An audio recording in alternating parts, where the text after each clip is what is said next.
Welcome back into the podcast, everyone. So this is episode 3 of Prices is Too High. So in this topic, as you read by the title of this topic of this episode, it is actually called Why Healthy Food is so expensive and why is it hard to afford. So I'm going to be covering a lot of different reasons. I'm going to tell you why it's so expensive and why it's so hard to afford. So primary example is Whole Foods. Now, if you go into Whole Foods, I've been to Whole Foods a few times. If you go to like their little buffet, they normally charge you like $13 a pound. But if you buy one of those big boxes, the little buffet trays. So, and if you put in, and depending on how much food you add, so if you add a lot of food, it's gonna bring you up to about either close to $30 or more. But all depending on like what size you're getting and how much food you are getting out of the buffet. Now I only go for their soup because the soup is like $12. So which is not too bad, and the soup never really goes up.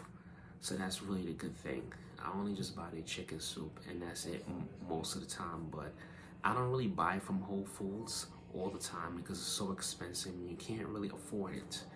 Now, and Chipotle is another one. Like lunch used to be like $5 or $10. Now it's like $15, $20. So if you really like sit and think about that, like that's really a lot of money. Like that's a lot. And it's now back to Chipotle, especially Chipotle. They look like it used to be like $9 or $10. Now it's $13. Or if you go to places like Panda Express, a plate would cost you around $15, $16. Like it's so expensive. So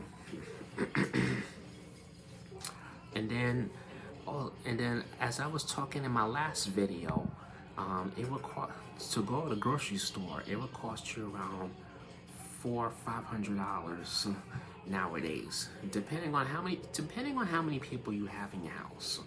Now, if you have like a good maybe 5, 6 or 7 people in your household, a trip to the grocery store can cost you right around $500 or more.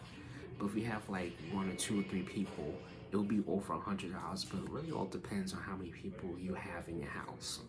So, and then there are some good things that I have been seeing too. Like ever since COVID, people started the community fridge.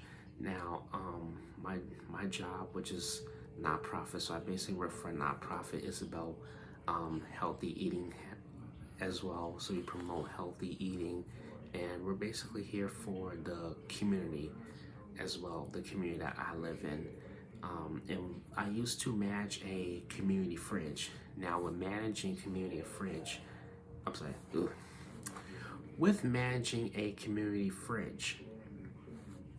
you're gonna need someone to like really manage it, because then you got those selfish people.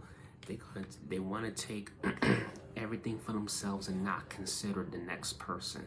So you're really gonna need someone to really manage that community fridge. And you got those that are gonna try to come, you got those that are out there who like to destroy stuff.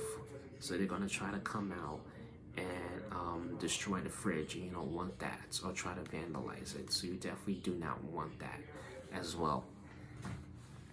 But yeah, so but back to the community fridge. The community fridge is another good way to like I said, help people get free foods as well. It's a good way for the community, especially the poorest communities, people that live in poverty, or those that live from paycheck to paycheck, that's not able to go to the grocery store every week or two. So, and like I said, going to the grocery store can cost you right around $400 or $500, all depending on how many people you have in your household. Now, another thing that's good is the pantries. I see there's a pantry like 2 blocks down the street from where I live. I feel like that's another one. You could also get free food. You're not gonna get everything, but at least you'll be able to get something. So I feel like something is better than nothing. So I feel like I feel like every once in a while we all need free food. Like if you go to the grocery store and you buy eggs, now eggs will cost you around $6 or $7 a carton, which is crazy. Like eggs are expensive. I think it might be more than that, but it is pretty expensive. But luckily, at my job, sometimes we give out free food, and I can be able to. We give out eggs, so I can take eggs home for free versus going into the store and having to buy them, which is the really good part about it. But yeah.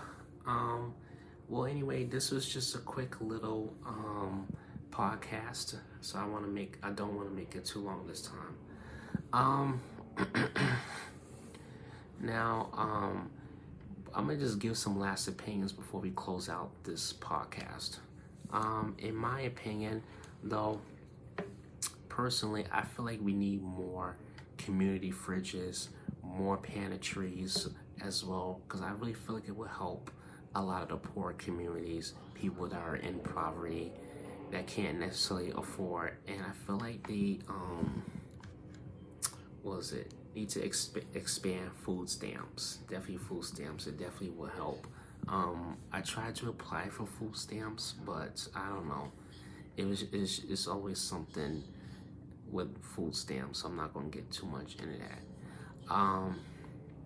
Anyway, thank you guys so much for watching this podcast. Really appreciate it. So we're on episode 3. If you haven't seen the last 2 podcasts, make sure you guys go and watch it right now. So I'm gonna this month. This is like my 3rd podcast that I posted this month, but starting next month, I'm gonna be posting like 1 or 2 podcasts a month because I'm really gonna be taking a break from YouTube. I'm not gonna be posting too much. In the summertime, around July-ish, definitely around July, I'm gonna start posting more often. But you guys will still see me on live. You'll still see me on shorts, so don't worry. Same thing with live. I'm gonna do like 1 or 2 lives and maybe 1 or 2 shorts. Same thing on YouTube. But anyway, I hope you guys enjoyed this podcast. Thank you all so much for watching, and I hope to see you guys next month.